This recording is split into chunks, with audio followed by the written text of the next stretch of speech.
When the first news began to circulate silently through Chinese social media, a contradiction emerged that disconcerted the public.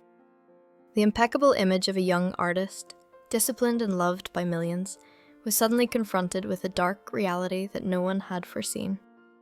Qiao Renliang, a symbol of hope for a generation that found an emotional refuge in his smile, appeared linked to a series of questions that defied any obvious explanation. That fracture between the luminous figure that inhabited the stage and the somber mystery surrounding his death opened a disturbing crack in the collective memory. The initial commotion did not take long to transform into a persistent murmur.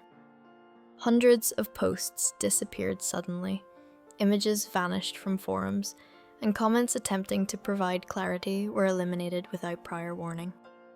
In a digital ecosystem accustomed to speed and apparent transparency, this sudden absence of information resulted in something more enigmatic than any rumor.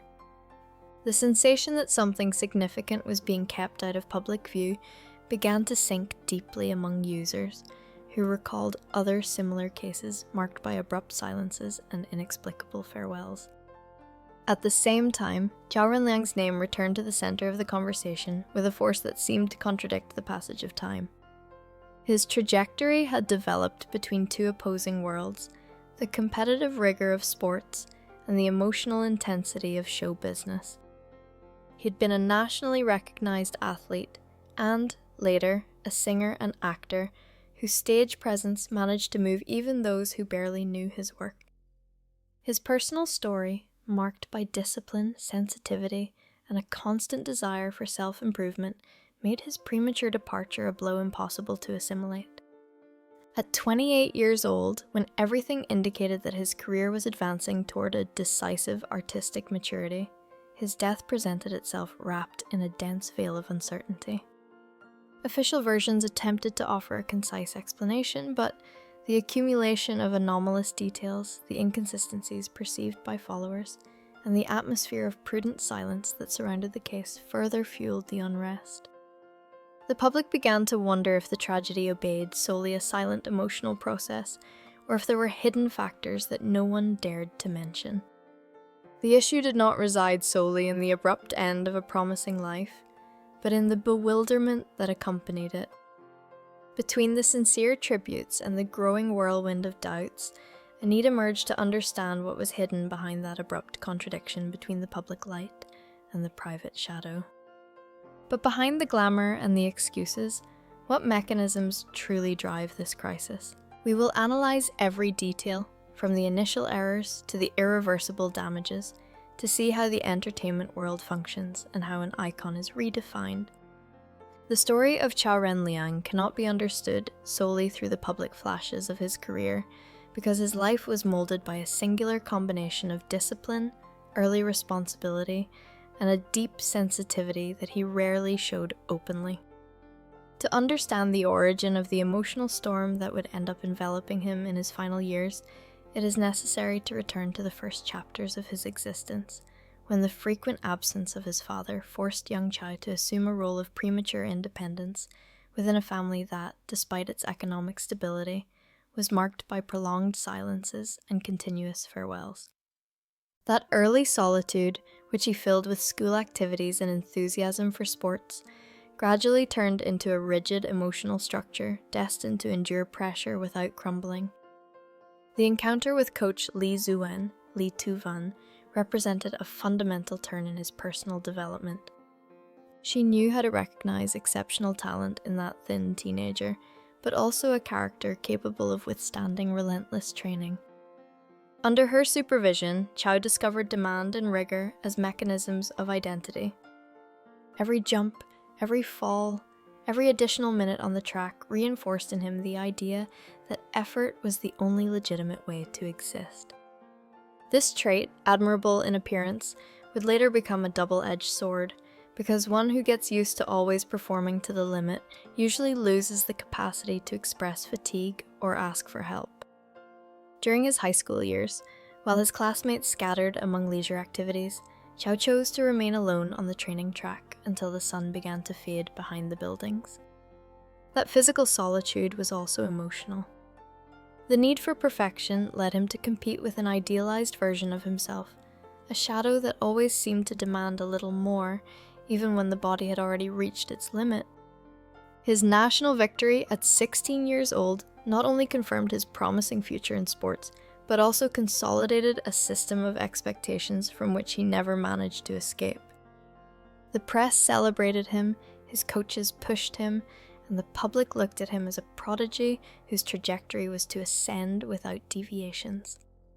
The shift toward music and acting was not, as many believed, a capricious attempt to seek popularity, but a transition born of an artistic sensitivity that had always coexisted with his athletic demands. For Qiao, music offered an avenue of emotional expression that sports did not allow. On stage, he could inhabit deep emotions without breaking his image of strength. It was a way to release accumulated tension, but also to build a character capable of surviving public scrutiny. Even so, even in this warmer and more creative environment, he continued to pursue excellence with a searing intensity. Early success in the entertainment industry provoked a sudden expansion of his public image. His followers admired him as if he were a symbol of purity and dedication, a luminous reference within a competitive world. However, behind that admiration hid a constant pressure. The generalized perception that he was an impeccable young man, always smiling, always willing, generated an emotional barrier that prevented him from showing weaknesses. The public figure enveloped him like a mask that had to remain intact, even when his private life began to show cracks. It was at this stage that the first indications of deep exhaustion began to manifest. The lack of sleep, which he initially attributed to an overly demanding work schedule, began to prolong itself until it became entire nights of restless wakefulness. Intrusive thoughts, disordered worries, and the sensation that his mind could find no rest transformed the nocturnal darkness into hostile territory. Music and acting, which were previously emotional refuges, began to demand an energy he no longer possessed constantly. The tension between what he showed and what he felt intensified every day. His posts on social media, although discreet, offered traces of that internal struggle. Photographs with a tired countenance, short phrases that insinuated disquiet, and messages that evoked a search for relief revealed a spiritual weariness impossible to completely disguise. Closest friends, aware of his reserved character, described that stage as a period in which he tried to maintain composure while his inner world became increasingly fragile. The pressure of work, the expectations of followers, and the commitment to his public image formed an emotional triangle whose burden proved overwhelming. The root of the conflict was found in the contradiction between his intimate vulnerability and the strength he felt the obligation to project. For an artist whose identity had been built around discipline and self-control, admitting weakness meant defying his own essence. His battle against insomnia was not just physiological, but a symptom of a heart that had been asking for relief for too long. Every night without rest eroded his stability, and every day in front of the cameras demanded an energy that he had to rebuild from exhaustion. Ultimately, what emerged was a clear pattern. Qiao Renliang had spent years sustaining an emotional structure too rigid to bear the accumulated weight of his public life. His story reveals how an apparently strong person can break silently when safe spaces for vulnerability do not exist. The storm advancing toward him did not arise from a single trigger, but from a constant accumulation of silences, expectations, and responsibilities that he never managed to fully share. What do you think of this? Comment amen below so we can continue with the unfinished stories. The night of May 16th, 2016 marked a breaking point in the public narrative surrounding Qiao Renliang. What began as a brief report issued by local authorities turned, in a matter of minutes, into a communicative phenomenon that overflowed all expectations. At 6:21 that evening, the emergency call made by his partner opened a door into an emotional and media labyrinth. The message that leaked was direct and devastating. The artist had been found lifeless. The news advanced like a silent wave. first among limited circles and subsequently among digital communities that did not take long to amplify it until it became the dominant topic of the night. The impact was immediate. Entire platforms collapsed before the avalanche of searches related to his name, while thousands of users tried to process the discrepancy between the vital image of the artist and the tragedy being disseminated. As preliminary details emerged, the sensation of disbelief extended organically. Official confirmation arrived hours later when the police declared that the passing had allegedly been caused by asphyxia, in a time frame considerably prior to the discovery. However, instead of calming social unrest, that statement stoked doubts that were already brewing in silence. Immediately, two expressive currents emerged that polarized the public debate. The first, deeply affected by the emotional bond built over years, sought answers from empathy. These followers expressed anguish at the possibility that Qiao had gone through silent suffering. The second current, equally numerous, reacted with skepticism. They considered that certain details provided by the authorities did not follow a convincing logic, and that the case should be analysed more carefully. The tension between both perspectives fueled an intense, often contradictory dialogue that escalated rapidly. By the next morning, the artist's name had reached extraordinary figures in search engines. Nearly 290 million views appeared associated with debates, discussion threads, information compilations, and diverse speculations. The digital space transformed into a stage of collective interpretation, where each user contributed fragmented pieces of a puzzle that seemed not to fit together entirely. Any detail, however insignificant, acquired symbolic value and became matter for analysis. The intensity of the phenomenon led some observers to describe it as a media avalanche unprecedented in recent context. Among the factors that drove this expansion was the appearance of 8 points considered key by the digital community. These anomalies, compiled by users attentive to media behavior and deleted posts, constructed an alternative narrative that challenged the official version. The first point questioned the exact time of death, insinuating that the artist might have passed away prior to the formal announcement. The second focused on the apparent absence of an arm in certain photographs that circulated briefly before being removed. The third addressed the discrepancy between the place where the body was found and the artist's habitual residence. Each new element generated a considerable emotional impact, fueling the perception that there were areas of opacity not clarified. At the same time, media attention was diverted toward an unexpected axis when images of an alleged private celebration occurring the eve of the passing began to circulate. In the photographs, Qiao appeared alongside a small group of people, among them an individual known for his economic and social influence. A cake decorated with words of encouragement added a symbolic component whose interpretation generated multiple readings. Some users clung to the idea of a direct connection between that event and the tragedy. Others, conversely, warned that the dissemination of these images might respond to an attempt to manipulate the public conversation. The truth is that these elements generated an atmosphere of speculation that fed upon itself. Every rumor, every partial finding, every unconfirmed testimony became fuel to keep alive a debate that seemed to have no clear direction. Social networks, normally driven by volatile trends, transformed into a space where emotions manifested with raw intensity, sometimes overflowing.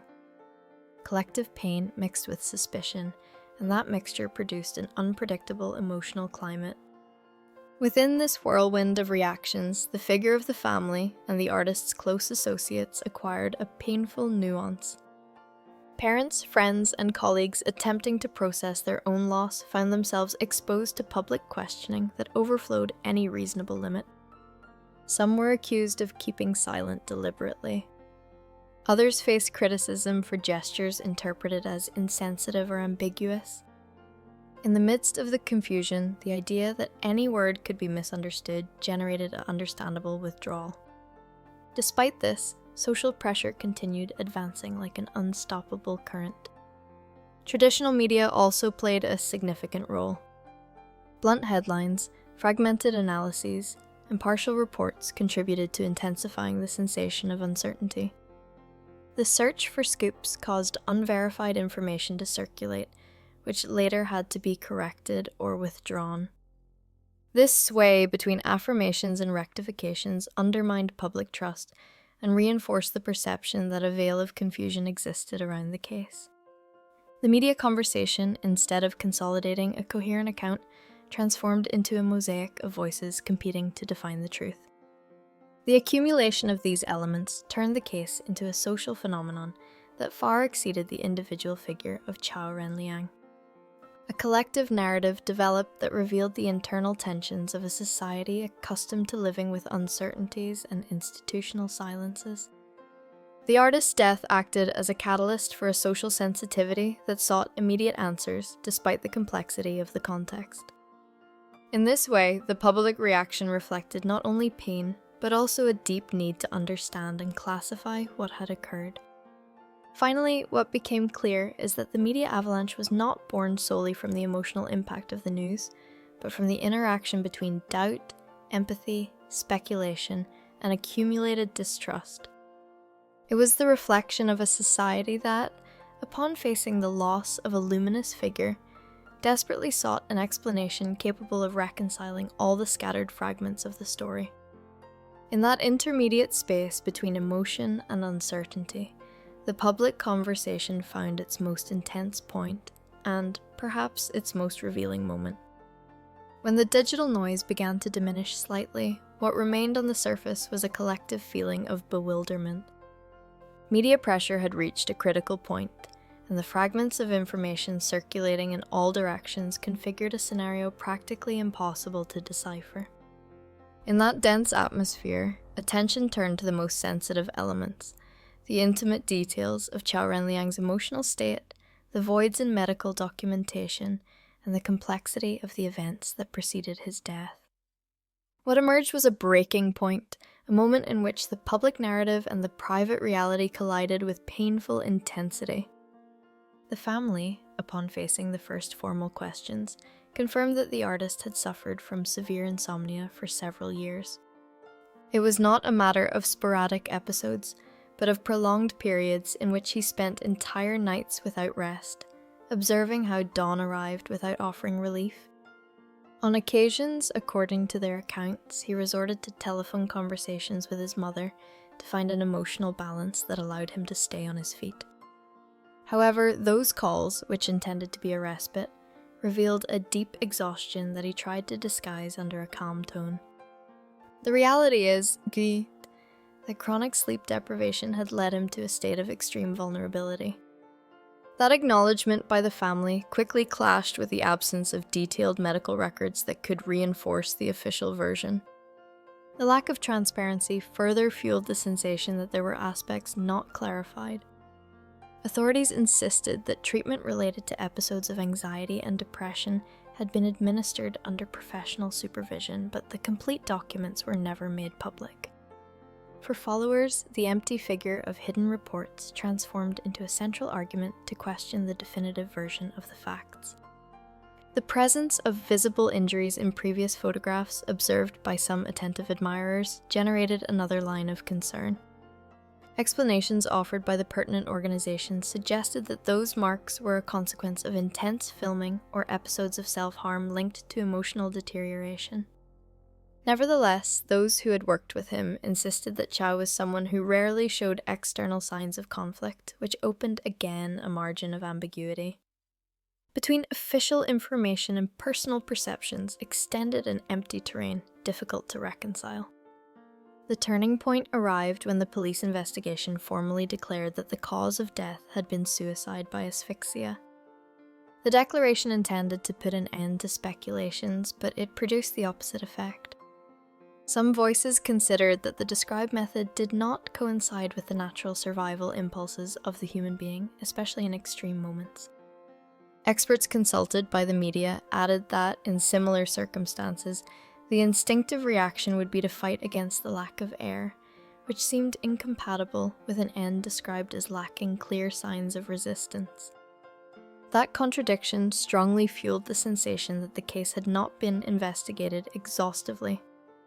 While these doubts accumulated, the family shared a detail that sought to alleviate one of the most widespread suspicions: the apparent absence of an arm in the images disseminated during the funeral.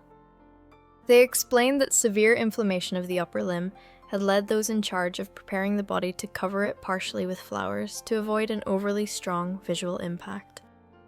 Even so, this clarification did not manage to contain the wave of interpretations that had already installed itself deeply in the public conversation. In parallel, rumors linking the artist with high-profile people intensified. The photograph of the cake with the phrase of encouragement written for Qiao, supposedly taken the night prior to his death, continued fueling conjectures about the real context of that private gathering. A small group of users claimed to have received internal information about complex dynamics within certain elite social circles. Although none of these assertions could be verified, the public saw in these rumors the confirmation of a latent intuition that behind the official story existed a network of relationships and tensions that had not been fully revealed. This climate of unrest coincided with a revelation that added an additional layer of bewilderment. During the inquiry of open sources, some observers began to associate Qiao's case with 3 other recent deaths within the same industry. The names of Yu Menglong, Wu Monglong, Ben Si, Ban He, and Ren Xiaoniam Q appeared linked by a disturbing pattern. All were young, all were in an ascending stage of their careers, and all had been managed at some point by the same representation company. Their deaths, although officially attributed to different causes, shared a disturbing element. Each was surrounded by circumstances that had generated suspicions in the public. The possibility of a connection between these episodes opened an intense debate about the structure and internal dynamics of the entertainment industry. Some analysts wondered if young artists were exposed to psychological pressures and overly restrictive contracts. Others postulated the idea of internal conflicts, professional tensions, or non-transparent practices within certain corporate environments. Although none of these hypotheses relied on conclusive evidence, the symmetry between the cases offered an image difficult to ignore. As the analysis advanced, it became evident that the story of Qiao Renliang had acquired dimensions that transcended his personal life. It represented, in some way, the reflection of a collective concern about the invisible mechanisms that operate behind the scenic shine. His emotional difficulties, his prolonged silences, and his internal contradictions broke the idealized image of an industry that promises success but often hides the sacrifices it demands. The tragedy thus became a mirror that forced the public to look directly at the grey zones that are rarely exposed. In this context, the question that emerged did not seek to point out specific culprits, but to understand the complexity of a system where fame and vulnerability coexist in a disturbing manner. What happens when pressure exceeds the capacity for emotional resistance?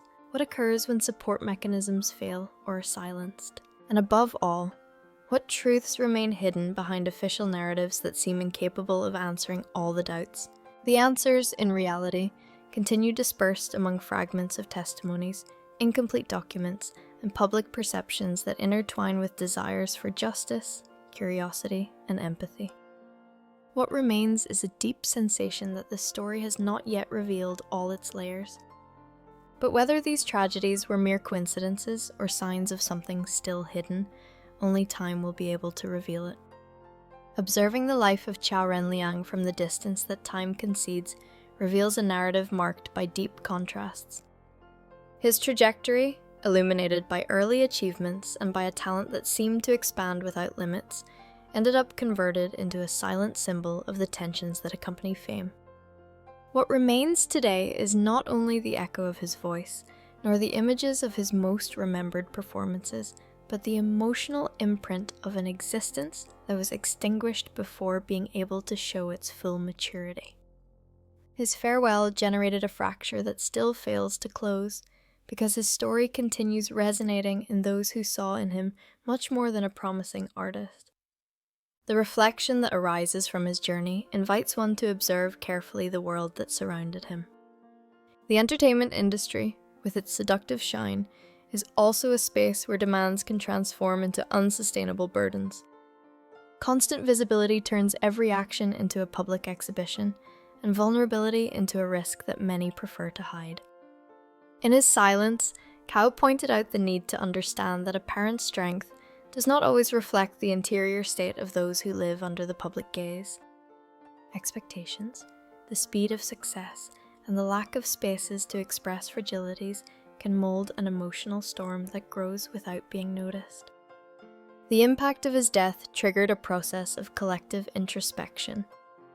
The public began to question the limits of their own participation in the lives of artists, recognizing that the fervor driving admiration can, on occasions, turn pressure into an overwhelming force.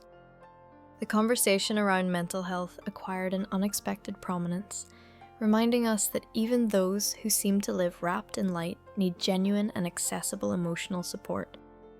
In that sense, the figure of Qiao transformed into a reminder that fame does not guarantee protection against inner wear.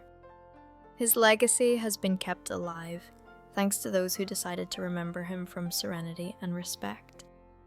Friends, colleagues, and followers have highlighted his generosity, his discipline, and his capacity to transmit deep emotions through his art. Many found in his interpretations a mirror of their own concerns, and in his public smile, a gesture that hid a human complexity that few managed to decipher in life. The continuity of his memory demonstrates that people do not disappear completely when they leave this world, but remain in the memory of those who found meaning in their existence. The most enduring lesson his story offers resides in human fragility. In a time marked by digital immediacy, where news expands with speed and judgments are issued with lightness, his case invites us to consider the importance of empathy and prudence. Personal tragedies cannot be reduced to speculations, nor to theories that seek to fill voids with conjectures. The truth, on occasions, is more complex than any narrative constructed collectively. Recognizing that complexity is an act of social maturity. The future of the industry and its protagonists will depend, in part, on the capacity to create environments more conscious of the emotional dimensions of success. The memory of Qiao can function as a warning, but also as a call to build a stage where vulnerability is not a reason for silence, but a legitimate aspect of the human condition.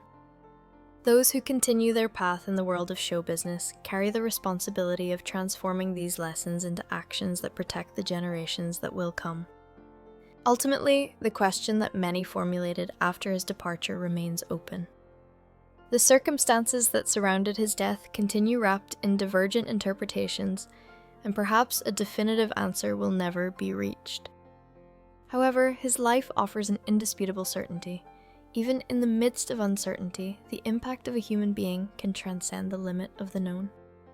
If you wish to explore another aspect of his story or delve deeper into a particular point, I will be here to continue accompanying you on this path of analysis and reflection.